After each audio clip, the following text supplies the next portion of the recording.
என் பெயர் நாகேஸ்வரி. 4ஆம் வகுப்பு ஆப்பிரிவு.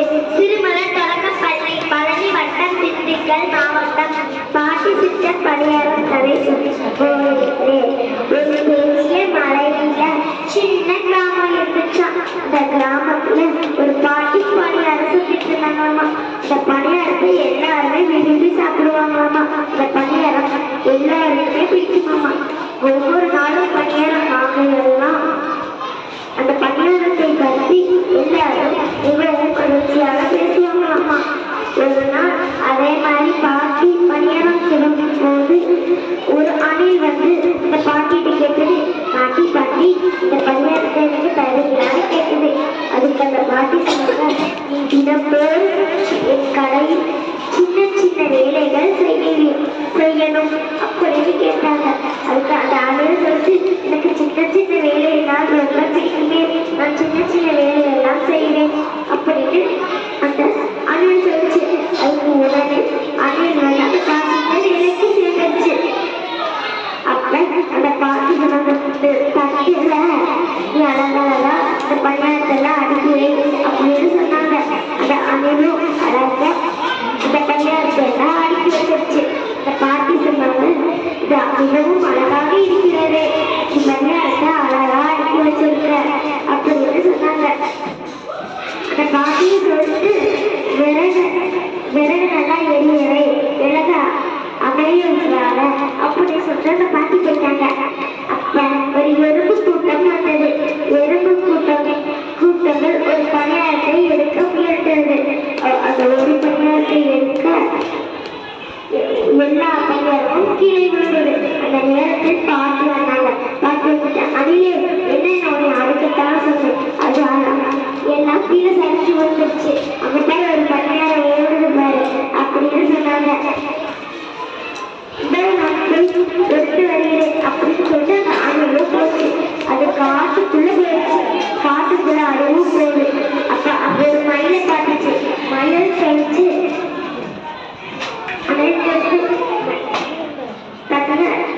மயிலே என் பணியாரத்தை பார்த்தியா அப்படின்னு மயிலிட்ட சொல்லிச்சு. அதுவும் மயில் சொல்லிச்சு, நான் பணியாரம் மாறுவதில்லைன்னு சொல்றது அப்படின்னு சொல்லிச்சு. அது ஆற்றுக்கு போச்சு. ஆற்றுல ஒரு வெள்ளை நிறத்துல பால் நிறத்தில் ஒரு நீண்ட கால்கள், நீண்ட வாள்கள், அழகாக இருக்கிறது இந்த மொழி அப்படின்னு அணியான் சொல்லிச்சு. புயலுக்கு போய் கேட்கிறானே, புயலை பணியாரத்தை பார்த்தையா அப்படின்னு கேட்டது. அப்ப அந்த புயல் சொல்லிச்சு, பணியாரம் ஓடை வழியாகதான் சொல்றது அப்படின்னு சொல்லிச்சு. அதுக்கு புயல் அணிலும் சொல்லிச்சு, சரி சரி நன்றி நண்பா அப்படின்னு சொல்லிட்டு அணிலும் ஓடைக்கு சொல்றது. கொஞ்ச நாள் இருக்கும்போது பெருசா வந்துருச்சு. ஓடையில ஒரு ஆடு கிடாம கேட்குது. ஆடு கிடாம நீ பணியாரத்தை பார்த்தியா அப்படின்னு கேட்குது. அந்த அணில் அந்த ஆடு கிடா சொல்லிட்டு, ஒரு பணியாரம் ஆட்சி பெரிய ஓடையிட்டோம்னா சொல்றது அப்படின்னு சொல்லிச்சு. எனக்கு எடுத்து தர உதவி செய்யலையா அப்படின்னு கேட்டது. அதுக்கு என்ன முடியாது, அது பெருசாவே இருக்கிறது அந்த ஆறு அப்படின்னு சொல்லிச்சு. அதே வழியில ஒரு வார்த்தை பார்த்தது. பணியாரத்தை எனக்கு எடுத்து தருகிறான்னு கேட்டது. வார்த்தை சொன்னது, நேரம் அது மிதந்து கடலுக்கே சென்று அப்படின்னு சொல்லிருந்தாங்க. அப்ப எனக்கு அதை எடுத்து தெரியுங்களா அப்படின்னு சொல்லிச்சு. அப்ப அந்த வார்த்தை சொன்னது, அது கடலுக்கே சென்று அதெல்லாம் எடுக்க முடியாது அப்படின்னு சொல்லிச்சு. அந்த அணிலும் கடலுக்கா அப்படின்னு சொல்லிடுச்சு. அப்ப அந்த அணிலும் கடலுக்கு போயிடுச்சு.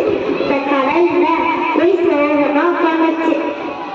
அங்க வந்து கப்பல் போய் கடலில் வீடு மதிக்கிறது அப்படின்னு சொல்லுது. சரி அந்த காவத்தை கேட்போம் அப்படின்னு சொல்லி காவத்தை கேட்குது. காவலே அக்காவல் என்ன அந்த கடலில் வீடு மதிக்கிறது அப்படின்னு காவல்கிட்ட கேட்குது. காவல் சொல்லிச்சு, அது வீடு இல்லை கப்பல் அப்படின்னு காவல் சொல்லிச்சு. மறுபடியும் போய் சோகமாக உட்காந்துருச்சு. அந்த காவல் கேட்டது, அணிலே ஏன்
கீழே இறங்கு